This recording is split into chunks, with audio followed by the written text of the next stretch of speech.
ബിന്ദുവിൻ്റെ ഭർത്താവ് നമ്മളോട് അല്പസമയം മുമ്പ് സംസാരിച്ചത് പ്രേക്ഷകർ ശ്രദ്ധിച്ചു കാണും.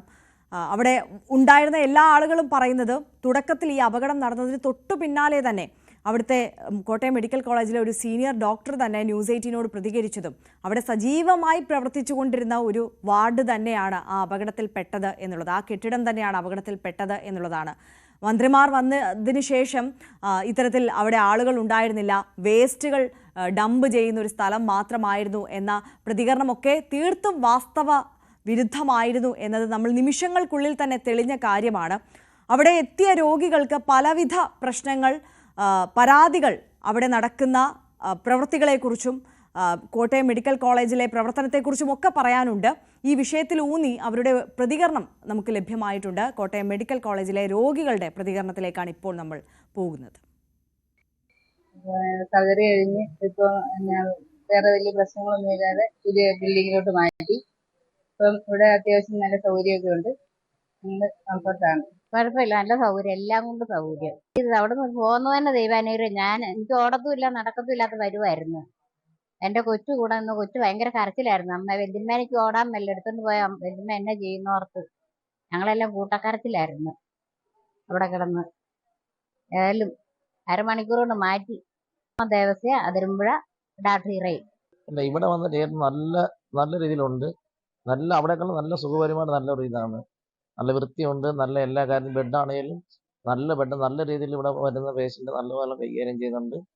അപ്പം തന്നെ എന്തൊരു പെട്ടെന്നാണെങ്കിലും ഡോക്ടർമാരാണേലും നേഴ്സുമാരാണെങ്കിലും ബാക്കിയുള്ള DYFIയുടെ പിള്ളേരാണേലും ഇവരെല്ലാം കൂടി ഞങ്ങളെ വണ്ടി അവിടുന്ന് വണ്ടി സ്റ്റിച്ച് ചെയ്ത് ഇവിടെ കൊണ്ടുവന്ന് ഇവിടെ നല്ല രീതിയിൽ ഞങ്ങൾ ബെഡിലെടുത്ത് കിടന്ന് നല്ല രീതിയിൽ ഞങ്ങൾ ശുശ്രൂഷയാണ് പോയത്. നമ്പർ 1 ആരോഗ്യ കേരളം എന്ന് മേടി നടിക്കുന്ന സംസ്ഥാനത്തെ ആരോഗ്യ സംവിധാനത്തിന്റെ പാളിച്ചകൾ, വീഴ്ചകൾ എവിടെയൊക്കെ ഉണ്ട് എന്നതിന്റെ ഒരു ഉദാഹരണമായി മാറുകയായിരുന്നു ഇന്നലത്തെ കോട്ടയം മെഡിക്കൽ കോളേജിൽ നടന്ന അപകടമെന്ന് നമുക്കറിയാം. കൊട്ടിഘോഷിക്കുന്ന കേരള ആരോഗ്യ മാതൃകയെ ചോദ്യം ചെയ്യുന്ന തുടർ സംഭവങ്ങൾ സർക്കാരിന് നാണക്കേടായി മാറുകയാണ്. ആരോഗ്യവകുപ്പും മന്ത്രി വീണ ജോർജും നിരന്തര വിവാദങ്ങളിൽ പെടുന്നതിൽ CPMലും അമർഷമുണ്ട്. മന്ത്രിയുടെ രാജി ആവശ്യപ്പെട്ട് പ്രതിപക്ഷം പ്രക്ഷോഭത്തിന് ഇറങ്ങിയതും സർക്കാരിനെ സമ്മർദ്ദത്തിലാക്കുകയാണ്. പിണറായി സർക്കാരിന്റെ ഭരണ തുടർച്ചയിൽ ആരോഗ്യവകുപ്പിന്റെയും മന്ത്രിയായിരുന്ന KK ശൈലജയുടെയും സൽപ്പേര് പ്രധാന പങ്ക് വഹിച്ചിരുന്നു. കോവിഡും നിപയും കൈകാര്യം ചെയ്തതിലെ മികവ്, രാജ്യത്തെ ഏറ്റവും മികച്ച പൊതു ആരോഗ്യ സംവിധാനങ്ങളുള്ള സംസ്ഥാനമെന്ന പെരുമ, അതാണ് ചോദ്യം ചെയ്യപ്പെടുന്നത്.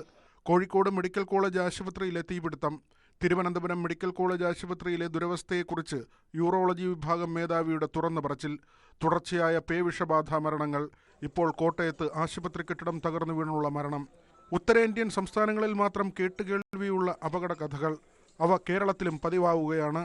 കേരള മെഡിക്കൽ സർവീസ് കോർപ്പറേഷൻ ഗോഡൌണുകളിൽ തുടർച്ചയായി ഉണ്ടായ തീപിടുത്തവും ആരോഗ്യവകുപ്പിന് നാണക്കേടായിരുന്നു. വകുപ്പ് മാത്രമല്ല, ആരോഗ്യമന്ത്രിയും തുടർച്ചയായി വിവാദപ്പിടിയിലാണ്. MLAമാർ വിളിച്ചാൽ പോലും ഫോൺ എടുക്കാത്ത മന്ത്രി എന്ന ദുഷ്പേരായിരുന്നു വീണ ജോർജിന് ആദ്യം. CPM MLAയും ഡെപ്യൂട്ടി സ്പീക്കറും പരസ്യ വിമർശനം ഉന്നയിച്ചു. പേഴ്സണൽ സ്റ്റാഫിനെതിരെ ഉയർന്ന കൈക്കൂലി ആരോപണവും കളങ്കമായി. ആശാസമരം കൈകാര്യം ചെയ്ത രീതിയും ചോദ്യം ചെയ്യപ്പെട്ടു. പത്തനംതിട്ടയിലെ CPM നേതൃത്വവുമായുള്ള ഉരസലുകൾ വേറെ. ഭരണത്തിന്റെ അവസാന മാസങ്ങളിലേക്ക് കടക്കുമ്പോൾ ആരോഗ്യവകുപ്പിന്റെ ആരോഗ്യം തിരിച്ചുപിടിക്കുക എന്നത് സർക്കാരിനും CPMനും വലിയ വെല്ലുവിളിയാണ്. കടുത്ത നടപടികളിലേക്ക് CPM കടക്കുമെന്ന അഭ്യൂഹങ്ങളും ശക്തം. VV Arun, news 18, Thiruvananthapuram.